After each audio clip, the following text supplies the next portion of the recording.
Гэтэ би болохоор ямар шашин машингүй сургууль явуулъя гэж бодоод. Тэгээ сургуулийн дагаж эн чинь нүүд ирсэн л дээ. Зөв. Энэ бол 10 жил Ирландд амьдрахад хамгийн гоё байр маань энэ байна. За.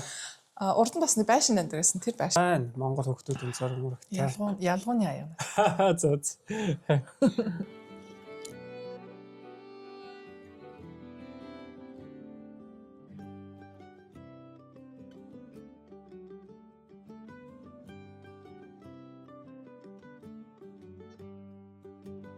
Би сая Илчмагийн дээрээд энэ дуртай элэгний нухшаа олж авлаа. Тэ. Ирландд бас элэгний нухш байд юм ба шүү дээ, тэ. Тэг юм болгол байд юм шиг байна. Тэгээ Монгол хотод элэгний нухшийн бордлохтой хийх дуртай байсан. Тэгээд тий. Тэгээд энэ яг Монголын элэгний нухш бор өнгөтэй гэдэг энэ жоох ягаал өнгөтэй юм байна. Тэгээд амтнууд яг сайхан амттай байна. Монголын элэгний нухч нөгөө хоньны элэг өхрөл байгаа шүү дээ. Энд чинь болохоор дахианы элэг, гахааны элэг. Тэг чи яг ингээд хайгаад өхрийн элэг аваад гэх юм бол нөгөө махны дэлгүүр өгдөө штэ бачуурлаа. Тий. Тэндээс асуулаа өгнө. Сая энд бас нэг амар сонирхолтой санагдсан юм болохоор танаад сая яг энэ хотхон тэр чигээрээ халаалт нь болохоор ерөөдөө нарны эрчим хүчнээс үүсэртэй юм байна тий. Тэгээ шалан халаалттай тий. Тий, тэрнээс нөгөө Ирландд ч одоо энэ нөгөө байрны доторх халаалт үнэн бас асуудалтай байдаг шүү дээ. Одоо ер нь бол тэр цэма тэр төвийн шугамтай холбогдоогүй байрнууд нь болохоор одоо нөгөө бойлероор ус мусаа халаадаг тий. Тэгээд тэрнээс тогоор халааж байгаа шүү. Тий, тогоор халаадаг. Партай. Тий, тэгээд нөгөө хүмүүс ч мэдээж токсикологны мөнгө хэмэх гэж үзсэн тий. Тэгээ олон хүн амьдардаг бол тэгээд жоох асуудал нэлээ гардаг. Гэхдээ энд сая энэ байшин бол нарны элчим хүчээр ингээд халаад юм байна. Тэгээ бас шалан халд юм байна тий. Тий. Юу сүүлийн байрууд бүгд ийм болж байгаа шиг байна. Нэг юм цогцлбор баахан байр үүсгээ тэгээд голдоо нөгөө нэг консьерж гэдэг нь одоо янз бүрийн илгээн чөлгээмж чинь хүлээгээд авчин тийм үйлчлэгээтэй. Тэгээ бас жимтэй. Энд чинь бас нэг жим баа. Тэгээ жим нь өнгөө өстэй ирэхэд тий. Яг нэг орон сууцны хүмүүстэй бол өнгөө байдаг. Нэг entry fee гэдэг нэг 50 евро төлөөл тэгэл тэр чигээр. Тийм тэгэхээр бас энэ бас их амар гоё юм байгаа даа. Энэ Ирландын ерөөдөө ингээд нэг юм одоо зэрэглэл гайгуул гэх юм одоо тийм орон сууцнууд байрууд нь ихэнхдээ нөгөө доорон жимтэй байдаг тийм. Тэгэхээр бас нөгөө оршин суугчдаа бол их гоё тийм эрүүл амьдрах маш тийм зөв хэм маягийг бол бэлдэж өгч шүү дээ. Тэгээ дээрээс нь хүмүүс нөгөө гэрээс аяух ажиллаа хийдэг болсон шүү дээ. Тэгээ ихэнх цогцлборууд бүр тэнцэнэ ингээд жимтэй. Тэгээ хажууд нөгөө нэг meeting room одоо ажиллаа хийх боломжтой тийм чимээг өрөөнүүд бас байдаг шүү дээ. Ирландд ингээд байр сав ингээ мэдээж нөгөө ингээд одоо тийм эзнээс нь юм ингээ очиж авахад хамгийн чухал юм мэдээж орлого байдаг гэсэн тий. Өөр одоо ер нь хүн анхаарах хэрэгтэй юм юу байдаг бол 3 юм асуун шүү дээ. Тэр нь ажлын тодорхойлолт. Сүүлийн 3 сарын цалингийн тодорхойлолт. Payslip. Тэгээд landlord reference буюу урд нь байр хөлсөжсэн бол байр хөлсөжсэн хүмүүсээс захаа авах гэсэн. Тийм 3 юм хүсдэг байхгүй юу? Албан ёсоор хуулиараа бол. Тэгтээ хүн болгоны байдал ондоо учраас за яг чи ингээ байнгын тогтмол ажил хийдэг бол яг тэр бичгээр бүрдсэн байгаа. Зарим нь дөнгөж энэ чи ерс оюутнууд байна шүү дээ. 3 сарын payslip байхгүй. Тэр үед ингэдэ банк стейтмент өгч болно. Гэхдээ хуулиараа бол нөгөө байр хөслүүлж байгаа хүн эсвэл эйженси банк стейтмент чинь асуух эрх байхгүй. Хуулиараа. Гэхдээ чи өөрөө би ингээ банк стейтмент өгөө гэд өгчих юм бол тэд нэр үгүй гэж хэлэхгүй. Зөв. Би мөнгөтэй гэдгээс харуулахгүй бол тэгэл хамгийн гол нь яг нөгөө мөнгөтэй хүн санхүүгийн чадвартай хамгийн чадвартай тэгээд удаан байх хүнэл сонгонлоо тэр чинь. Зөв. Тэгээд юу одоо ч чи ингээд Ирландд мэдээж 10 гаруй жил амьдарсан байна. Одоо ингээд яг бүр сайн мэдгүй байж магадгүй. Гэхдээ ерөөд энэ Ирландд энэ байрны хомсдол амар их байдаг шүү дээ. Энэ одоо тэгээд нэг өндөр барилгаарсаа барьдаг юм биш үү те. Тийм. Тэгэхээр одоо мэдээж дотоод нэг дүрм журамтайгаа холбоотой байдаг багт те. Ирланд ч юу штэ арал учраас намган арал ахгүй. Тийм учраас өндөр барилга барьж болохгүй. Нэгдүгээр, хоёрдугаар нөгөө байн өндөр арилга гарах юм бол хотынхоо нөгөө нэг тэр чинь Монголын хэвдүүлээ хот байгууламжинд амар анхаардаг байхгүй юу? Ерөнхийдөө тийм өндөр тийм үзэмж өнгө төрхөндөө тохируулж байрна. Тийм тэгээд тэр чинь хитэн давхар үлээдэ барилга ямар ч гэсэн тэрнээс дэш барьж болохгүй гэж заасан мэт юм лээ. Нэгдүгээр та хоёрдугаар нөгөө барилга барих эрх авах амар хэцүү. Тэгэл тэрэн дээр ер нь л бүх юм контролдож байгаа юм л да. Нэг хүн гарч ирээд 20 давхар барилга барих гэх юм бол шууд үгүй гэж хэлсэн шүү дээ. Тийм. Манай Улаанбаатар ч юм уу ерөөхдөө тэгээ бараг л жил ямар л газар болгон дээр барилга 10-20 сөндөрлүүлж шүү дээ. Гэтэ тэрийг тэгээ нэг харах үед биш үү? Тэрийг ингээ харах үед ямар мэдрэмж төрдөг гэж. За газар хөдлөлт болвол те энэ бүгд нуруул юу болох вэ гэж боддоо шүү дээ. Яг ингээ хэлэхэд яг муу юм ярьж магадгүй. Гэхдээ зүгээр Ирландад яг тийм боллоо гэж бодоход ихэнх юм байрууд нь зайтай. Тэгээд одоо юм намхан учраас бас те янз бүрийн тийм гамшигтуул бас миний бодлоор л зөв миний хувь хүний бодол шүү. Бас Ирландыг сонирхож байвал CCC агентлаг руу call okay.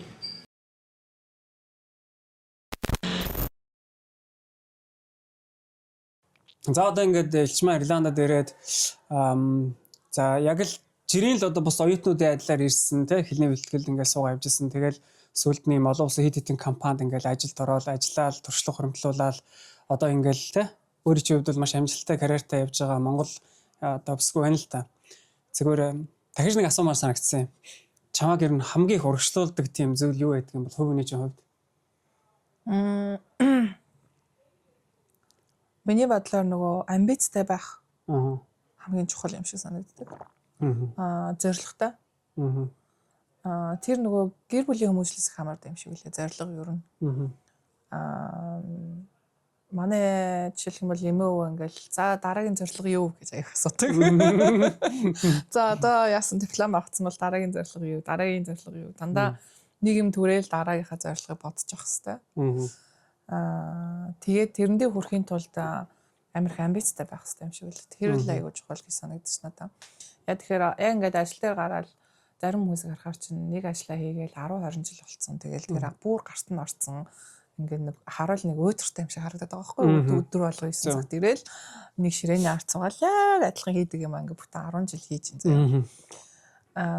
Тэнгууд миний хувьд болохоор би тэгж нэгэнд гарт ороод тэгэл жоох уудаад эхлэх юм бол за дараагийнх юм руу яваа явъя гэд тийм нэг амбицтай. Гэхдээ тэр нөгөө нэг тех компанид ажилладаг хүмүүсийн бас нэг тийм тал байж магадгүй.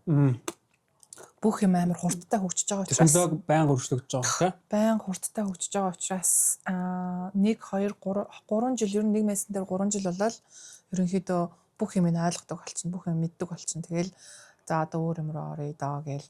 Тэгээд ерөнхийдөө 3-5 жилийн тутам ажлаа солио явдаг хүмүүс. Тэгээд хамгийн гол нь нөгөө талаар ажлаа солих болгондоо цалингаа нэмэгдүүлдэг.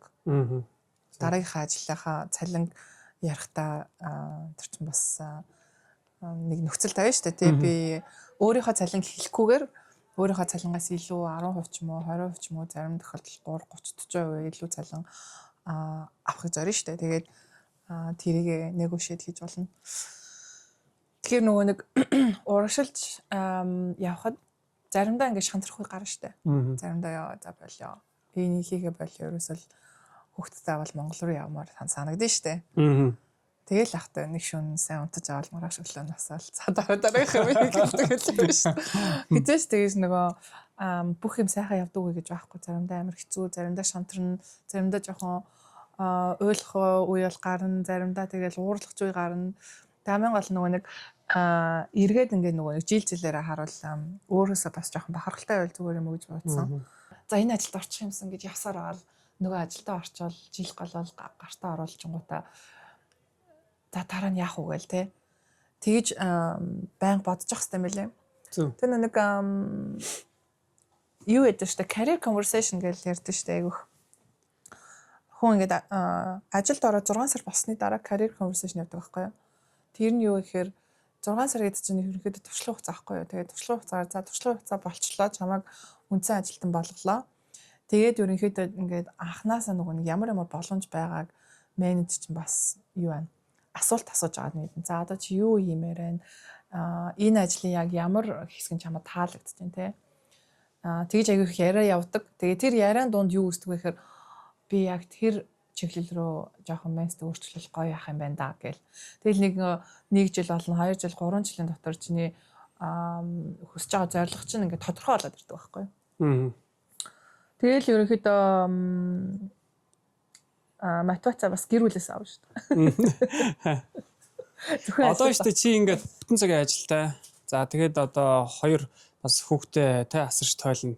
За эмэгтэй хүний хувьд бол бас их амар том хүнд ачаа бас масар их ачааллын ард л явж байгаа хэл та. Тэгээ энэ хүнийг ер нь яаж зохицуулдаг юм?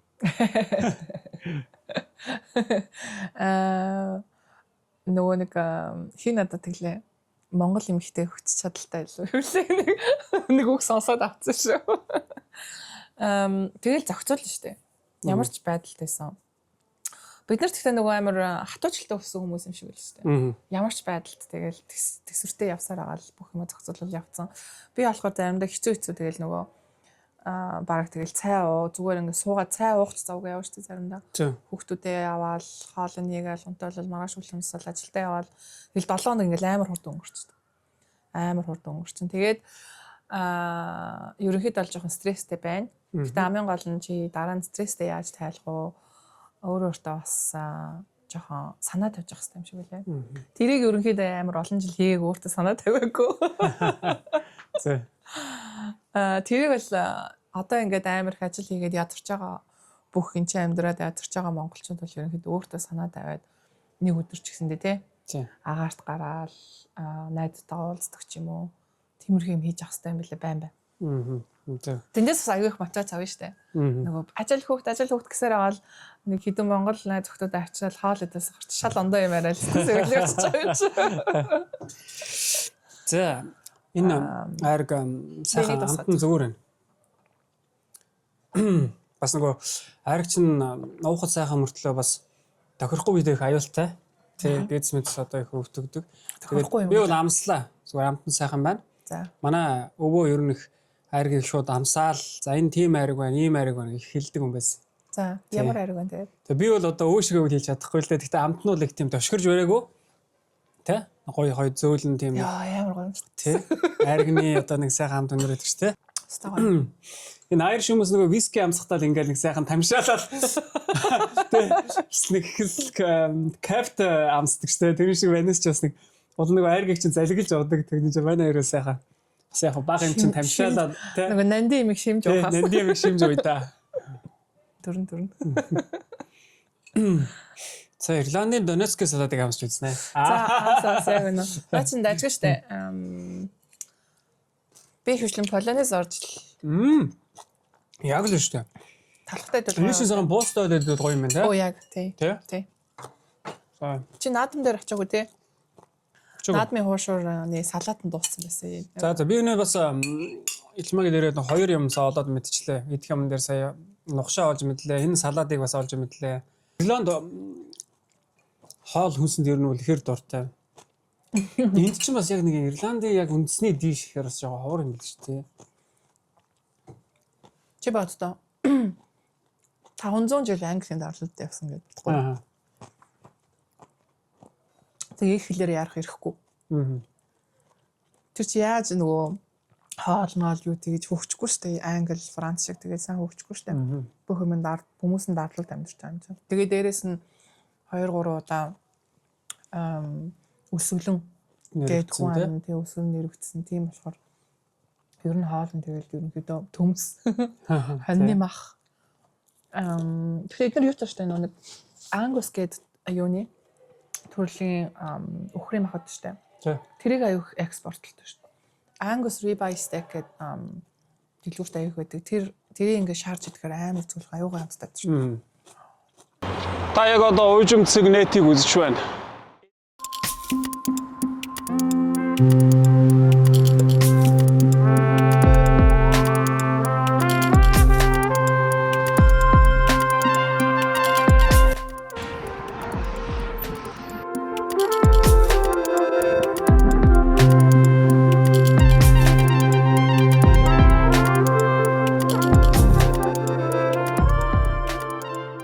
Ирландын нийслэл Даблин. Өгөхгүй л байгаа Юу байхгүй. гэдэг анх дөнгөж Ирландд ирээд тэгээд ажил олдохгүй жоох удсан уу? Эсвэл дорой олцсон уу?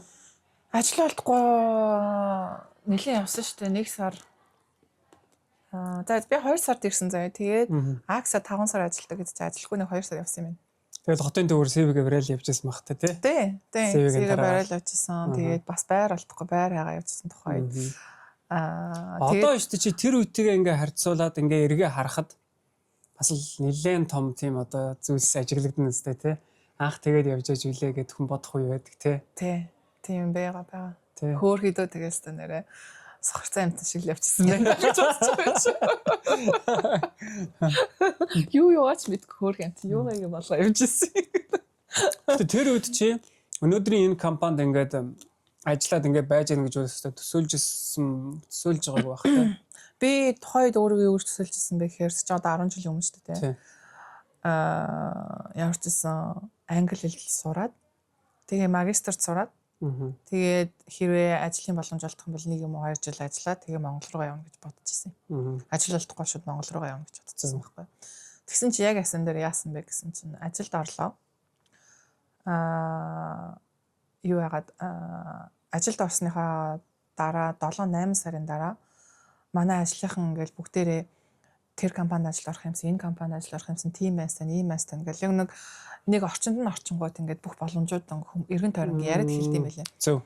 Тэгээд одоо чи зөвхөн цэвэрлэгчээр ажиллаж байснаа, мэргэжлийн ажилд оронгууд тэр мэргэжлийн ажлын хүмүүс connection тийм ээ тэр хүмүүсийн connection те цаанаас ирж байгаа мэдээллүүд бүгд ингээд дунд нь яваад орчиж шүү дээ те. Тэнгууд тэндээс ахиулаад цаашаагаа явах боломж гарч ирж байна Одоо гэсэн. ингээд хүмүүстэй ингээд ажиллаж байхад чинь зарим нэг хүмүүс нь ингээд лөө би энэ ажлаа дуртай гэж хийгээл 20 жил явж байгаа шүү дээ. Зарим нэг нь бас ингээл за би явлаа одоо тэр ажлыг хийлээ гээл тий. Тэнгууд чи хардаг байхгүй. За энэ хаашаа явж байна. Ер нь нэг ажлаа ингээ сольж байгаа хүн яаж нөхөр хөгжинд дэвшиж байна гэсэн үг байхгүй. Тэнгууд за энэ хаашаа явж байгааг харна. Тэ аль компани руу явж байна. Ямар мастер дотооддоо бол ямар мастер явж байна. Ямар баг руу явж байна. Гадагшаага өөр ажлаас компани руу сольж байгаа бол аль компани руу явж байна. Чи нэг компаниас нөгөө компани руу явж байна гэдэг чинь тэр компани чи илүү гэж үзэж байна л гэсэн үг шүү дээ. Зөв. Тэгээ нэг тийм юунд орчт юм аа. Нэг тийм ритмд орчт юм бэлээ. Тэгээл нэг ажилд ороод байж тал харангуут чинь тэр иш явсан, энэ тийш явсан, энэ тийш явсан гэдэг нь тийш орсон юм аа. Тийм тэгсэн гэж хэлээ. Цалин 20 минут нэмэгдэн гэж хэлээ. Тэгэл ярьдаг аахгүй. Тэгэл тэд нартайгаа таарлаж ч даавал амар жижиг юмсан. Чиний шинэ ажил чи ямар байна гэж асуунгууд чинь тийм байна, ийм байна, таалагдаж байна гээл. Гэхдээ ерөнхийдөө хүмүүс шийдвэр гаргахтаа хамгийн гол нь зөвхөн цалин дээр байхгүй. Тэр компанид ажиллах бас нөгөө нэг ямар төрлийн компани байна, ажил нь ямар их стресстэй байна, тэр мөрийг харна штэ. Тий. Тэгтээ яг асам дээрээ явж нөгөө цалин хамгийн сүүлийн шийдвэр гаргана л та. Хинж баг цалинд ажиллахгүй штэ. Тий штэ тий. Тэгээд ер нь хараад хаад гэдэг штэ. Нэг компанид ороод ажлын гут чинь дараагийнх нь өрсөлдөгчүүд нь гарч ирэл. Тэгээ одоо нэг LinkedIn гээд хөгжсөн, ап хөгжсөн. Indeed байна, LinkedIn байна. Тэд чи одоо бүр ажлынхаа менсти бүх шаардлагуудыг амар нэгэнгүү тавиад тэгээ одоо цалингаа тавьж эхэлж байна. Нөгөө аксад ажилладаг маягт чи ажлаас олооч юу ийгээд зөвлөө байгаа гэдэг чихад би CV-гээ явуулаад амар олон газар ажилладаг. Ярсганд орж байсан. Тэрэнд Google-д ажиллаж байсан болж байсан. Тэгээ яг нөгөө тэд нар яг нэг Франц хэлээр ярьдаг нэг мест байсан л та. Нөгөө Google Ad гэж үзсэн шүү дээ. Тэрэн дээр компаниустай ингээд одоо яриад тэр Google Ad-ыг яаж хэрэглэж бизнесээ хөгжүүлэх вэ гэдэг тийм ажил хийсэн. Тэрэн дээр Францаар ярих ажил хийсэн. Тэрэн дээр яслаханд ороод 2 хүн үлдсэн. Тэрнийх нь нэг байсан. Тэгээ тэр надад аюу их итгэл өгсөн л тоо. Би Google-д орох ярилцлаганд ажилд орж байна. Тэгээ тэр 2 хүн сонгосон нэг нь би байсан. Тэр чинь амар олон хүн тийшээ сонгож байгаа шүү дээ. Амар олон хүн апплайдж байгаа шүү. Тэндээс хэдийг сонгож ярилцлаганд оруулж байна. Тэгээ ярилцлаганд орсноосоо бас хэдийг сонгож байна. Тэгээд яг нэг Франц залуу орцсон л тоо. Тэр ажилд. Тэгээ би бодчихсон аахгүй юу. За надад шанс байгаа юм байна гэж бодчихсон. Тэгээ би аюух итгэлийн гал ассан юм шүү дээ. Тэгэхээр Google чи ингээд оффист нь ороод яг ингээд ажил олгочтой ингээд юм ярьсан шүү дээ ярьсан. Тэгээд дараагийнх нь яг олон ярьсанд ороод аваагүй л дээ. Тэгээд нэг ярьсан дээр Lufthansa-гийн ярьсан. Lufthansa Германы авиа компани, аюу том компани. Тэгээ тэд нар бас Францаар ярьдаг нэг хүн хаажсэн л да оператор хаажсэн. Тэгээ тэрэн дээр би ярьцлаганд ороод идэж амар баг 4-5 цагийн ярьцлага тэгээ шалгалт авчихсан байхгүй юу. Зөв. Тэгээ би 4-5 цаг тэнцээ өдөөс хойш цоо гарч ирэл за тэгээд над руу ярихгүй байх та гэсэн мэдрэмж төрсөн. Яа тэгэхээр нөгөө амар их шалгаж ирсэн байхгүй юу. Яг ингээ нэг суулын шалгалт өгдөн шүү дээ. Тэгээ бүр яг тгий шалгалт өгдсөн байхгүй юу. Ярьцлага хийн, шалгалт өгнө. Тэгээд тэгсэн чинь маргааш нь уцтаад чи хизээ ажиллаа хийж эхлэх боломжтой гэдэг асуусан. Зөв. Тэгэхэд л хамгийн их нөгөө ихтгэл үүсэл за ажил олох боломжтой юм. Ингээд хамгийн гол нь дараагийн ажилд орохдоо нөгөө ярьцлага хөхтөд амар ихтгэлтэй болцсон. Зөв. Туршлагатай болсон тий. Туршлагатай болоод ихтгэлтэй болохоор ерөнхийдөө юу хэлэхээ, яаж хэлэхээ мэддэг болчих тийм байлаа. Тэгэхээр миний зөвлөгөө юу вэ гэхээр ямар ч ажилд аплайдаад ярьцлага байвал ярьцлаганд хамаагүй ор, бэлдэж чадахгүй бол бэлдэхгүй ч хамаагүй ороод туршлагатай хэрвээ ажилд нь орж чадаагүй бол туршлага болно. Ажилдаа тэнцсэн бол баяр хүргэе тий. Шинэ ажилтай болно. Байр төрөлж жагаад тэгээд нөгөө байрнаас одоо тэр байрнаас нь гар гисэн шаардлагатай байдаг шүү дээ. Зарим гинт одоо тэгээл нөгөө гинт одоо байрг болох ч юм асуудал гардаг. Энэ тохиолдолд ер нь бол одоо ямар нөхцөл тийм шаардлага одоо тавих хэрэгтэй байдیں۔ Цаад юм хүн л байр хөсөлж байгаа тохиолдолд шууд ингээд байрнаас гар гэж шууд гаргах хэрэг байхгүй. Байр эзэмшигчдүүд заавал за энэ байрнаас тэдэн сарын тэдэн өдөр гараарай гэсэн захиа өгөх хэрэгтэй. Тэр өдрийг яаж мэдэх вэ гэхээр угаас хуулиар заасан байдیں۔ Тухайн хүн тэр байрыг хэр удаан хүссэн шалтгаалаад хугацаа 1 сар гэж болно, 6 сар гэж болно. Одоо удаан байсан хүмүүс бол жилийн нотис авна шүү дээ. Жилийн дотор гарна уу гэл. Тэнгууд хуулиараа бол шууд ингээд хөөгээд гаргаж чадахгүй. Бүр яг нөгөө гэрээгийнхээ нөхцөлийг бүр яагүй гэрээхээ нөхцөлийг зөрчсөн хүмүүсийг бол шууд гаргана л та тэр чинь. Гэхдээ зүгээр ингээд төлбөрөө ингээд хөслөө явж байгаа хүмүүсийг байр эзэмших ямар шалтгаанаар гаргах вэ гэхээр нэгдүгээр өөртөө тэр байранд орох гэж байгаа. Эсвэл хамаатных нь гэр бүлийнх нь нэг хүн тэр байранд орж оршин суух гэж байгаа. Эсвэл хоёр дахь нөхцөл нь болохоор тэр байрыг зарах гэж байгаа. Гурав дахь нөхцөл нь болохоор бүр тэр байрыг ингээд засвар хийгээд шалгандаа олох гэж байгаа. Ийм нөхцөлд л тэр хүн байрнаас гаргасан шаардлагатай хэрэгтэй байх юм тий. Тэгээд тэр захаан дээрээ тэр нөхцөлөө бичсэн байдаг байхгүй ийм шалтгаанаар энэ байрнаас тэдэн сарын тэднээс өмнө гарна уу гэд тэр захаан дээр бичсэн байна л да. Тэгээд хэрвээ тэр захааныхаа шалтгаан амар нотоос санагдах юм бол бас threshold гэдэг нэг юу гэдэг байгуулга гэдэг тийшээ хандаад өөрийнхөө тэр захааг үзүүлээд бас тусламж авч болно. Хуулийн тусламж авна гэсэн үг. Яг энэ байр эзэмшигч яг нөгөө хуулийн дагуу бүх юма хийж гинөө. Хуулийн дагуу намайг ингээд байрнаас гаргадаг захаа өгч гинөө. Шалтгаан нь яг хуулийн дагуу зөв шалтгаан мөн үү гэдгийг шалгаад ер нь ингээд зөвлөгөө өгөх үнгүү threshold гэдэг газар байдаг байна. Маш одоо завгүй аж амьдралтай ч гэсэн тий цаг гаргаад тэгээд ингээд гэртээ ураад орчин тойрноо үзүүлээд ярилцлага хийсэнд маш их баярлалаа. Чамд ч гэсэн баярлалаа гэж юм. Манай дээрээ ажил дээр ирээд гэрт ирээд тэгээд яварчсан ийм гоё бичлэг хийгээд хамгийн гол нь хүмүүст мэдээлэл хүргээд зарим нэг Ирланд амьдарч байгаа хүмүүс зөвлөгөө өгөхөд бол олон хүмүүс чиний бичлэгийг үздэг учраас. Та яг одоо уужим цэг нэтийг үзэж байна.